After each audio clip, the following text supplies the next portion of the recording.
Hello everyone, dear students, आशा है आप सभी ठीक होंगे। आगामी डिप्लोमा सेमेस्टर एग्जामिनेशन के लिए आपकी तैयारी बहुत अच्छे से चल रही होगी। 1 अप्रैल से आपके एग्ज़ाम स्टार्ट हैं। 3 अप्रैल को आपका अप्लाइड फिजिक्स फर्स्ट का पेपर है। तो आशा है आप सभी ने अपनी तैयारी बहुत अच्छे से की होगी। मुझे समय कम मिल पाया, इस वजह से मैं और ज़्यादा टॉपिक्स पर वीडियो नहीं बना पाई। अभी कुछ इंपॉर्टेंट टॉपिक्स 1-2 और बन पाएंगे तो उस पर मैं वीडियो ज़रूर अपलोड करने की कोशिश करूँगी। आज की इस वीडियो में मैं आपको इम्पोर्टेंट और मोस्ट इम्पोर्टेंट टॉपिक्स बताऊंगी जो आपको कम से कम पढ़ के जाने ही चाहिए, ठीक है। और वो आप कवर करेंगे तो आपका पासिंग स्कोर तो आप कवर कर ही लेंगे, साथ ही आपकी तैयारी थोड़ी बहुत है तो ये चीज़ें आपके मार्क्स को बहुत अच्छे से इम्प्रूव कर देंगी, ठीक है। तो आपके बहुत अच्छे मार्क्स आ सकते हैं। साथ ही आपको कुछ इंपॉर्टेंट टिप्स भी बताऊंगी कि आप एग्ज़ाम में अपने आंसर को किस तरह से और अच्छा बना सकते हैं, ठीक है। तो स्टार्ट करते हैं आज का वीडियो। तो देखिए, फर्स्ट यूनिट में मोस्ट इम्पोर्टेंट टॉपिक की अगर बात करें तो डायमेंशंस आपका बहुत इंपॉर्टेंट टॉपिक है। यानी क्वेश्चन जो आता है आपका इस यूनिट में से पहला, वो बनता है आपका डायमेंशन में से। क्वेश्चन इस तरह से आएगा एग्जाम में कि निम्नलिखित भौतिक राशियों की विमाएं लिखिए, ठीक है। तो भौतिक राशियों की विमाएं लिखने वाला ये क्वेश्चन आपका कम से कम 5 मार्क्स का आता है, ठीक है। तो ये मोस्ट इंपॉर्टेंट क्वेश्चन आपका है, ठीक है। तो इसे पढ़ के जरूर जाइएगा।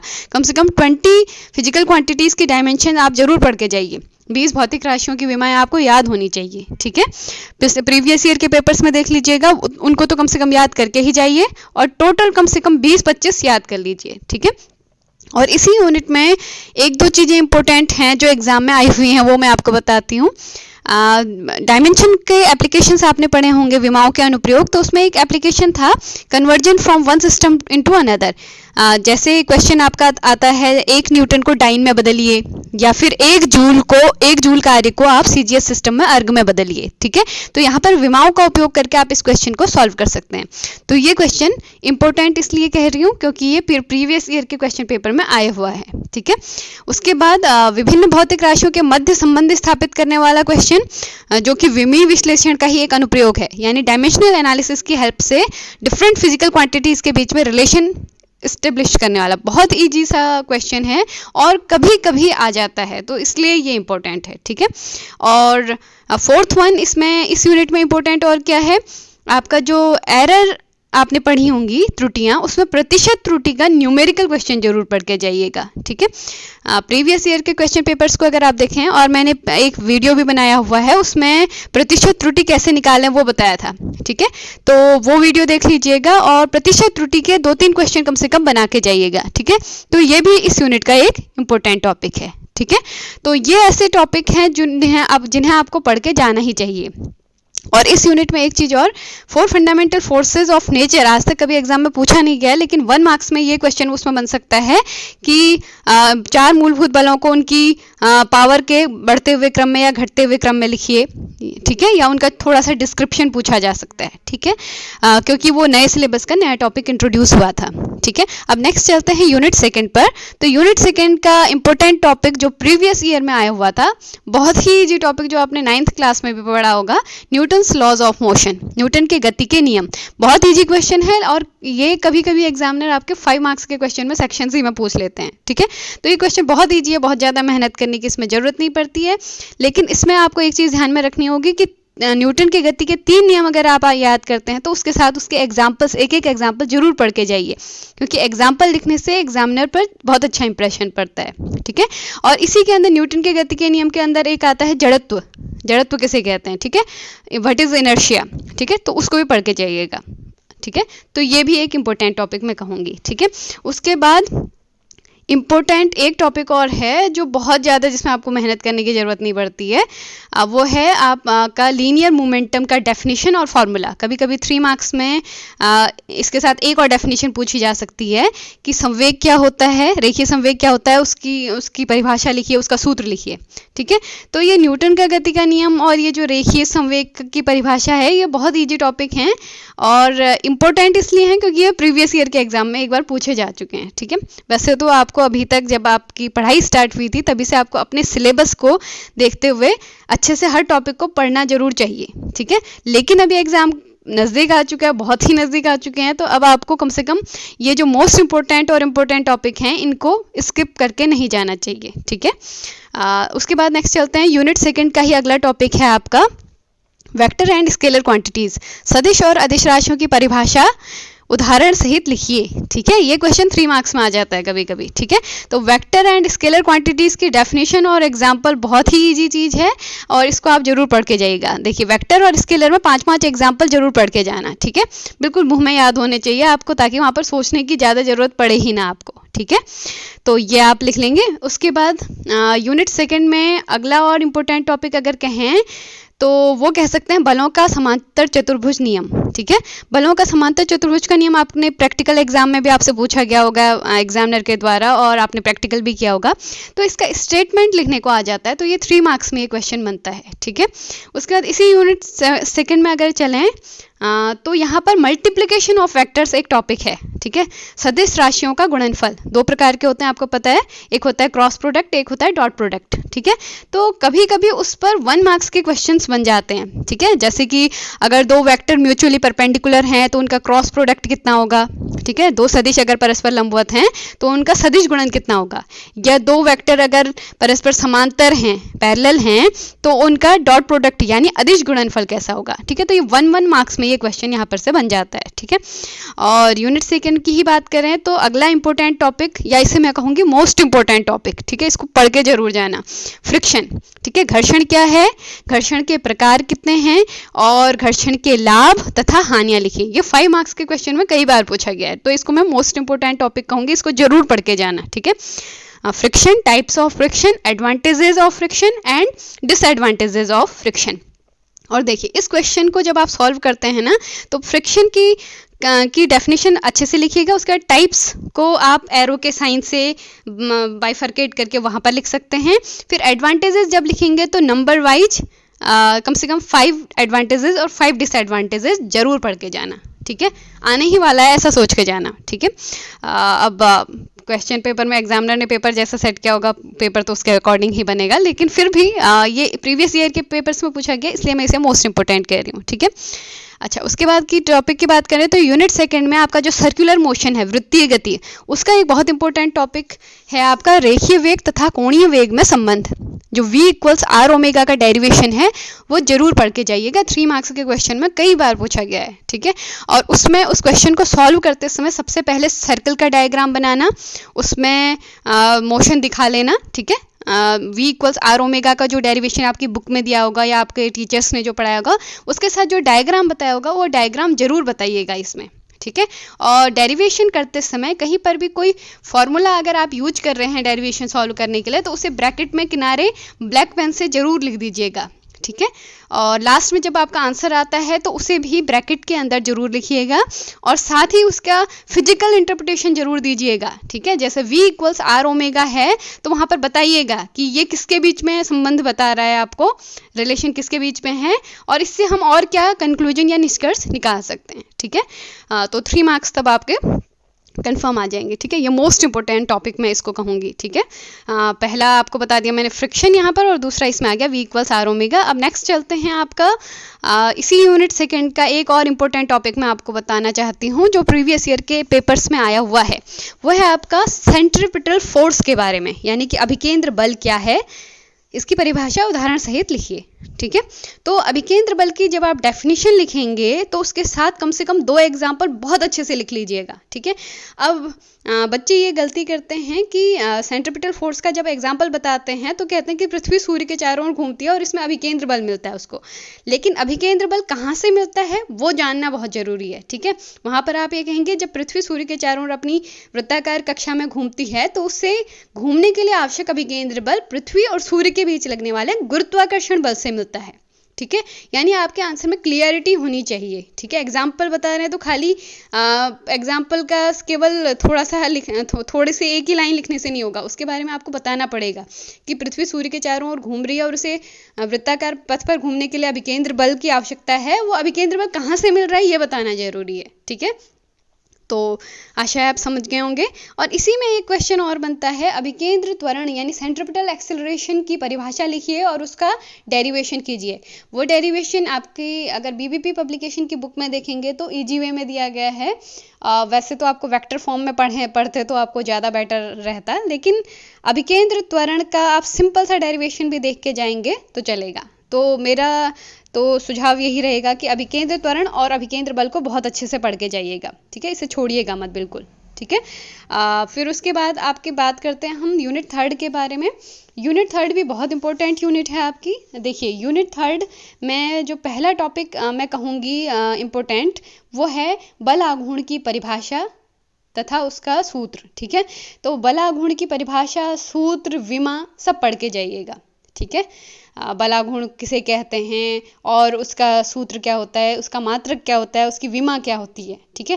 क्योंकि जब 3 मार्क्स में क्वेश्चन बनता है तो कभी कभी ये पूछा जा सकता है कि बलाघूर्ण की परिभाषा, सूत्र एवं उदाहरण सहित लिखिए तथा एग्जाम्पल दीजिए, ठीक है। और दूसरा इसी यूनिट में एक डेफिनेशन और इम्पोर्टेंट कहूँगी मैं, एंगुलर मोमेंटम की डेफिनेशन। तो कोणीय संवेग की परिभाषा उदाहरण सहित लिखिए अगर आ जाता है, या फिर सूत्र सहित बताइए, तो ये क्वेश्चन आपका 3 मार्क्स के अंदर पूछा जा सकता है, ठीक है। तो इस यूनिट में बलाघूर्ण और कोणीय संवेग की परिभाषा मैं इंपॉर्टेंट कहूँगी, ठीक है। उसके बाद मोस्ट इम्पोर्टेंट यूनिट, इस यूनिट का एक टॉपिक है, वो है आपका conservation of angular momentum with example, ठीक है। तो कोणीय संवेग संरक्षण का नियम उदाहरण सहित समझाइए। ये 5 मार्क्स का क्वेश्चन बहुत बार पूछा गया है, इसको बिल्कुल भी मत छोड़ना, ठीक है। तो ये नियम बहुत ही इजी है। इसमें पहले देखिए, पहले आप लॉ लिखिएगा, कोणीय संवेग संरक्षण का नियम क्या होता है उसे लिखिएगा, फिर उसका मैथमेटिकल इंटरप्रिटेशन बताइएगा, ठीक है। उसकी गणितीय व्याख्या कर दीजिएगा, मतलब मैथमेटिकल फॉर्म में उसे प्रूफ भी करके दिखा दीजिएगा कि एक्सटर्नल टॉर्क अगर 0 है तो J बराबर 0 कैसे होगा, यानी कोणीय संवेग 0 कैसे होगा वो बताइएगा। उसके बाद 2 एग्जाम्पल आप लिखिए और देखिए वो 2 एग्जाम्पल जो आप लिखेंगे, वो 2 एग्जाम्पल आप खाली एग्जाम्पल मत लिख दीजिएगा, उन एग्जाम्पल्स को मैं इस नियम को एक्सप्लेन भी कीजिएगा, ठीक है। तो इस नियम को वो उदाहरण ऐसा होना चाहिए कि वो नियम वहाँ पर स्पष्ट रूप से समझ में आ जाए, ठीक है, आपका क्लियरली वो समझ में आ जाए, ऐसा होना चाहिए, ठीक है। तो कोई भी एग्जामिनर उसे देखे तो उसके समझ में आ जाए, ऐसा वाला एग्जाम्पल आप लिखेंगे तो आपके मार्क्स तब आपके कंफर्म इसमें आएंगे, ठीक है। तो इसमें भी चाहे तो एग्जाम्पल बताते इसमें आप डायग्राम दिखा सकते हैं, ठीक है। बहुत ही इजी टॉपिक है और बहुत इंपॉर्टेंट है, मोस्ट इंपॉर्टेंट टॉपिक मैं इसको कहूँगी, ठीक है। अच्छा, इसी यूनिट थर्ड का दूसरा मोस्ट इंपॉर्टेंट टॉपिक मैं आपको बताऊँ, वो है आपका जड़त्व आघूर्ण की परिभाषा और जड़त्व आघूर्ण संबंधित प्रमेय, ठीक है। तो what is movement of inertia and what are theorems related to movement of inertia, ठीक है। तो जड़त्व आघूर्ण की परिभाषा आपको पता होगी, ठीक है। उसके बाद आप उसका जो 2 थ्योरम है, 2 थ्योरम कौन सी हैं, एक होती है समांतर अक्षों की प्रमेय और दूसरी होती है लंबवत अक्षों की प्रमेय, theorem of parallel axis and theorem of perpendicular axis. वो दोनों थ्योरम्स जब आप लिखेंगे तो उन दोनों थ्योरम्स को लिखते समय आपको एक डायग्राम बनाना होगा दोनों थ्योरम्स में, ठीक है। और साथ ही उसका स्टेटमेंट यानी कथन लिख के उसमें फॉर्मूला लिख देना होगा। यहाँ पर आपको डेरिवेशन करने की ज़रूरत नहीं है क्योंकि आपके सिलेबस में डेरिवेशन करने को नहीं कहा गया है, ठीक है। तो बहुत ही ईजी सी चीज़ है, डायग्राम घर में खुद बनाने की कोशिश कीजिए, प्रैक्टिस कीजिए। जड़त्व आघूर्ण संबंधी समांतर अक्षों की प्रमेय बना लीजिए और लंबवत अक्षों की प्रमेय और उनका स्टेटमेंट और साथ ही फॉर्मूला, ये अगर पढ़ के जाएंगे तो आपके मार्क्स इसमें इस तरह से अच्छे से आएंगे, ठीक है। तो ये भी मैं मोस्ट इंपॉर्टेंट टॉपिक कहूँगी, ठीक है।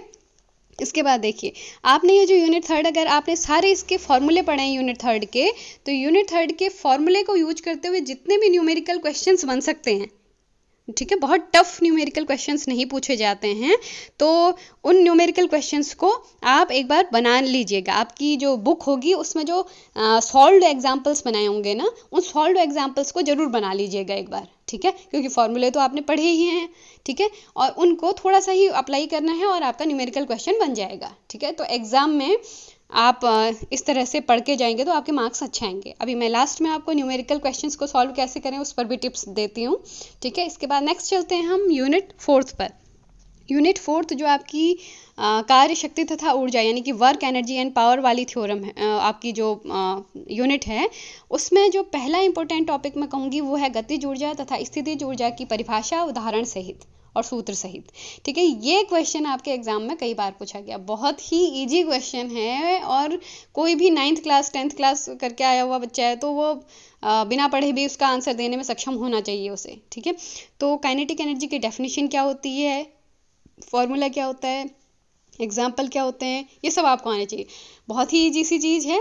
ठीक है, कम से कम गतिज ऊर्जा के 2 उदाहरण और स्थितिज ऊर्जा के 2 उदाहरण जरूर पढ़ के जाइए, डेफिनेशन पढ़ के जाइए और उसका फॉर्मूला जरूर पढ़ के जाइएगा। ठीक है, तो ये मैं मोस्ट इंपॉर्टेंट टॉपिक इसको भी कहूँगी क्योंकि ये प्रीवियस ईयर के पेपर में 2-3 बार पूछा गया है। ठीक है, उसके बाद नेक्स्ट इंपॉर्टेंट टॉपिक इसका है आपका वर्क एनर्जी थ्योरम। देखिए आज तक कभी पूछी नहीं गई है शायद, लेकिन वर्क एनर्जी थ्योरम एक इम्पोर्टेंट थ्योरम है।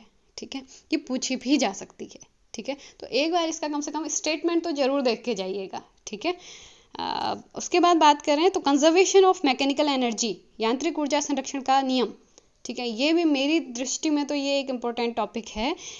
इसका डेरिवेशन भी बहुत ही इजी होता है, तो इसको एक बार एक नज़र इसको भी देख के जरूर जाइएगा। ठीक है, उसके बाद एक इम्पोर्टेंट टॉपिक और इसमें कहा जा सकता है यूनिट 4th में ऊर्जाओं का ऊर्जा का एक फॉर्म से दूसरे फॉर्म में ट्रांसफॉर्मेशन।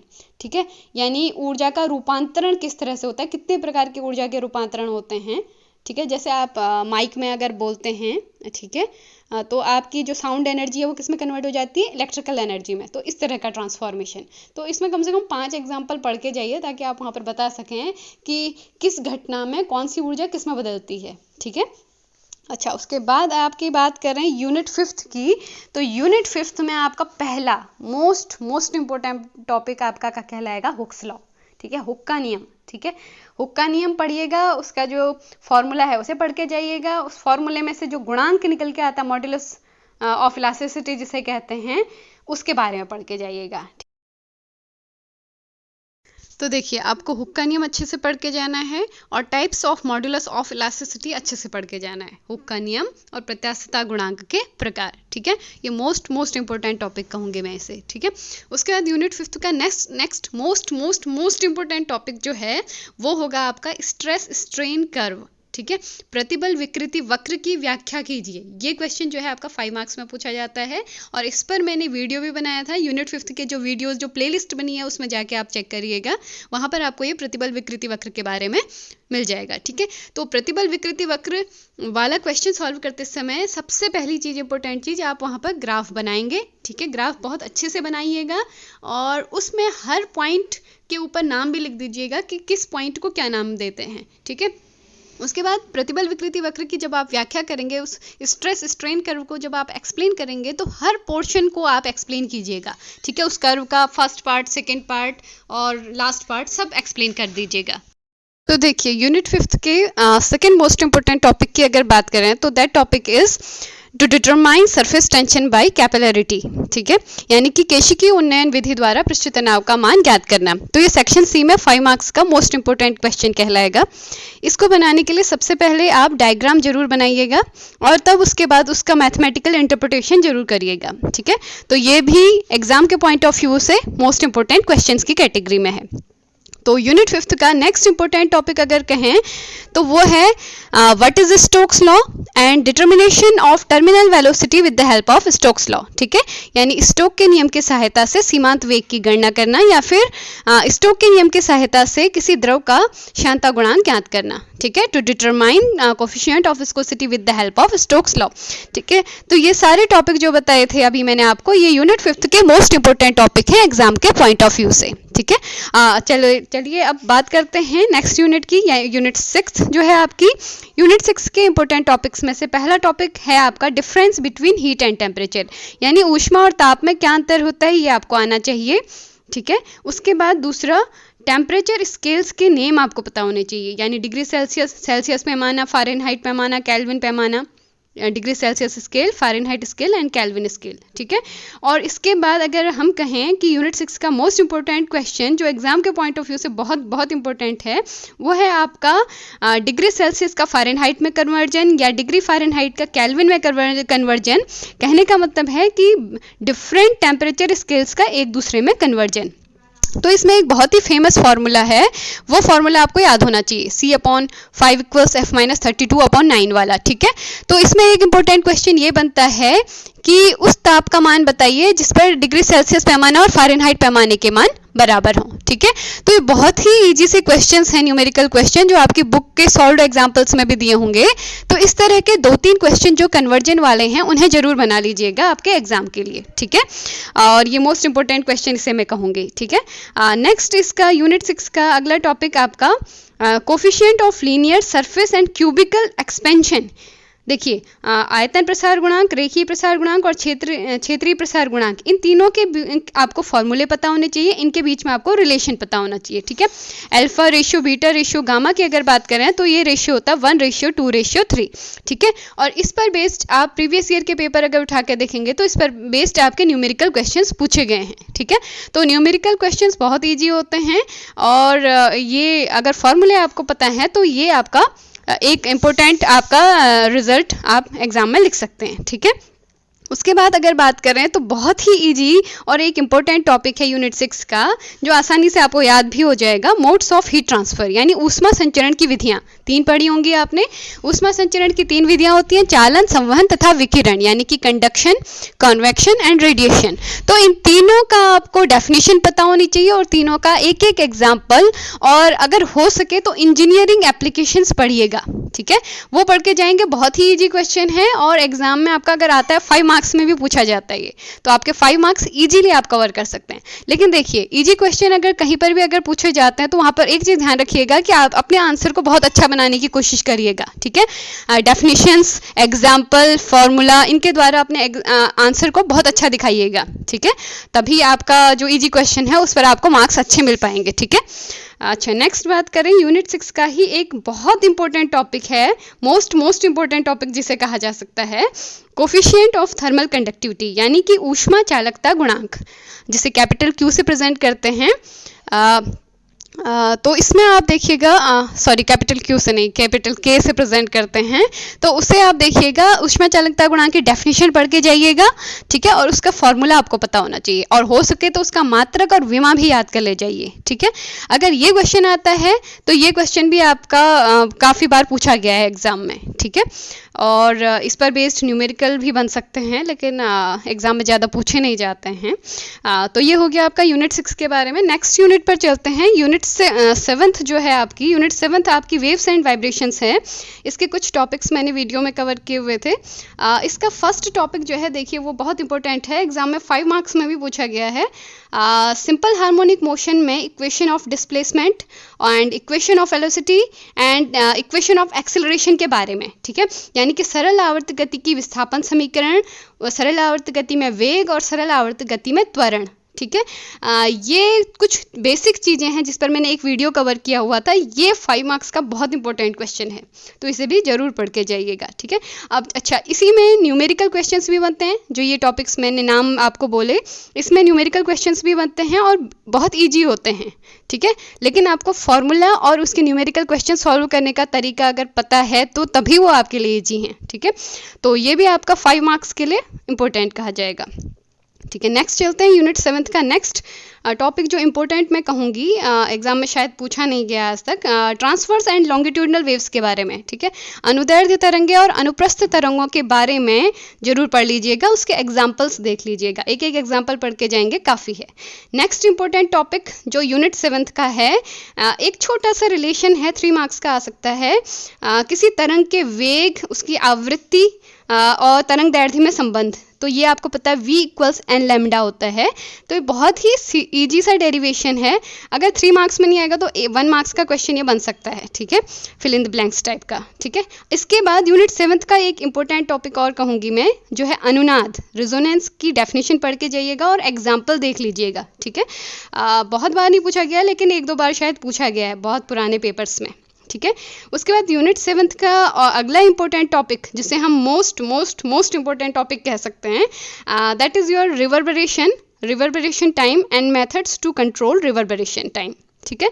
यानी अनुरणन क्या है, अनुरणन काल किसे कहते हैं, और अनुरणन काल को नियंत्रित करने के उपाय बताइए। तो ये कम से कम 5 मार्क्स का क्वेश्चन आपका बनता है, जो कई बार एग्जाम में पूछा गया है। आप प्रीवियस ईयर के पेपर उठा के देख लीजिएगा, सेक्शन सी में मोस्टली ये क्वेश्चन आपको देखने को मिलेगा। तो ये क्वेश्चन तो हर हाल में आप पढ़ के जाइए, ठीक है। देखिए अनुरणन क्या होता है और अनुरणन काल क्या होता है, ये तो डेफिनेशन आप इजीली याद कर लेंगे। अनुरणन काल को नियंत्रित करने के उपाय कम से कम 5 याद करके जाइएगा, ठीक है।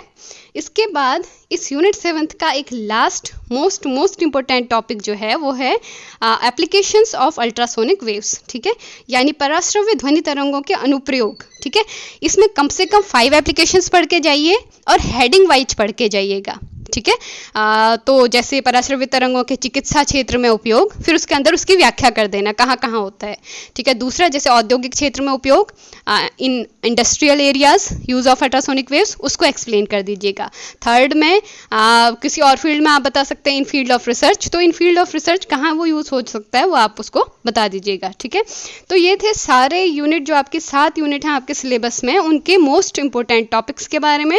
देखिए उसमें से जो मैंने आपको मोस्ट इंपॉर्टेंट टॉपिक्स बोले हैं वो कम से कम सेक्शन सी में जरूर पूछे जाते हैं, तो कम से कम उनको तो जरूर पढ़ के जाइएगा, ठीक है।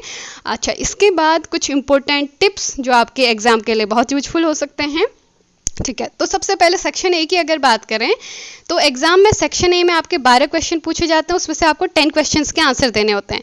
तो एग्जाम में काफ़ी बच्चों को मैंने देखा है कि वो क्वेश्चन उतारते हैं फिर उसका आंसर लिखते हैं, तो आपको ऐसा करने की ज़रूरत नहीं है। आप ऊपर से सेक्शन ए डालिए, फिर उसके बाद लिखिए आंसर ऑफ क्वेश्चन नंबर 1, यानी कि प्रश्न 1 का उत्तर, और उस प्रश्न 1 का उत्तर जो है डायरेक्ट वो उत्तर लिख दीजिए आप, ठीक है। एग्जामिनर आपका समझ जाएगा।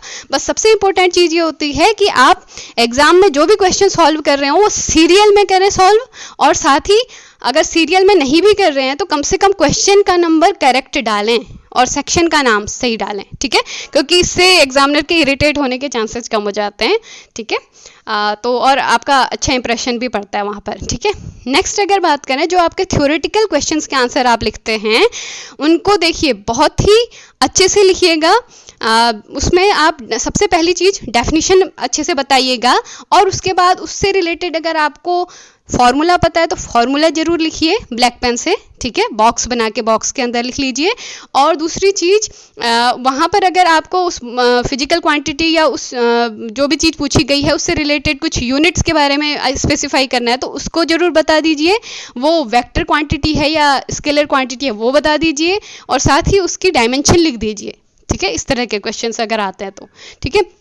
और दूसरा, कोई भी क्वेश्चन आप लिख रहे हैं तो कोशिश कीजिए कि अगर उससे रिलेटेड डायग्राम आपको पता है, तो मोस्टली फिजिक्स में जो है आप अगर आंसर को एक्सप्लेन करते हैं तो diagram is very important thing. देखिए डायग्राम बना के आप चीज़ों को एक्सप्लेन करते हैं तो उसका बहुत अच्छा इफेक्ट पड़ता है, लेकिन बशर्ते आपको डायग्राम के थ्रू एक्सप्लेन करना आता हो, ठीक है।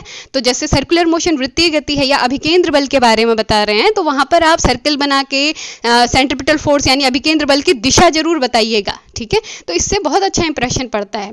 और कोशिश कीजिएगा कि जो आप डायग्राम बनाते हैं उसे ब्लैक पेन से बनाइए या आपकी डार्क कोई पेंसिल यूज कीजिएगा उससे बनाइए, ठीक है। तो उससे अच्छा आपका आंसर दिखता है वहाँ पर।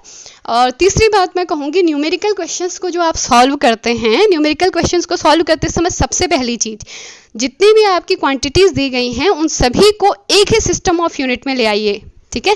या तो सारी की सारी क्वांटिटीज, सारी की सारी राशियाँ आपकी एमकेएस सिस्टम में होनी चाहिए, मीटर किलोग्राम सेकंड पद्धति में, ठीक है। या फिर सारी की सारी क्वांटिटीज सीजीएस सिस्टम में होनी चाहिए, सेंटीमीटर ग्राम सेकंड सिस्टम में, ठीक है। तो इस चीज़ का ध्यान रखिएगा। और दूसरी चीज़, अगर क्वेश्चन न्यूमेरिकल क्वेश्चन सॉल्व करते समय कोई फॉर्मूला यूज हो रहा है तो उसे जरूर वहाँ पर लिखिए ब्लैक पेन से और दिखाइए उसे कि इस सूत्र से आप आगे को प्रोसीड कर रहे हैं, ठीक है। और लास्ट चीज़, बहुत इंपॉर्टेंट चीज़, कई बार मैंने स्टूडेंट्स को देखा है कि वो क्वेश्चंस का आंसर निकाल लेते हैं और लास्ट में यूनिट नहीं लिखते हैं। तो क्वेश्चन का आंसर अगर आप फाइंड आउट कर चुके हैं तो उसके साथ उसका मात्रक जरूर लिखिए, क्योंकि भौतिक राशि को बताने के लिए दो चीज़ों की ही आवश्यकता होती है। एक होता है उसका मैग्नीट्यूड, दूसरी होती है उसकी यूनिट, यानी कि एक होता है परिमाण, दूसरा होता है मात्रक, ठीक है। तो आशा है आप सभी इन टिप्स को ध्यान में रखेंगे और भी कई टिप्स आपको खुद भी पता होंगे जो आपने 10th और 12th के बोर्ड टाइम पर यूज किए होंगे। तो बहुत अच्छे से काम करिएगा, स्पष्ट रूप से लिखिएगा, ठीक है। साफ राइटिंग, साफ हैंड राइटिंग बना के लिखिएगा और कॉन्फिडेंस से जाइएगा। किसी भी क्वेश्चन के बारे में आपने क्लास में या कभी भी कुछ भी सुना हो तो उससे रिलेटेड जरूर लिख के आइएगा, क्वेश्चन मत छोड़िएगा एग्जाम में, ठीक है। तो आशा है आप सभी अच्छा परफॉर्म करेंगे। All the best for your exams and thanks for watching this video.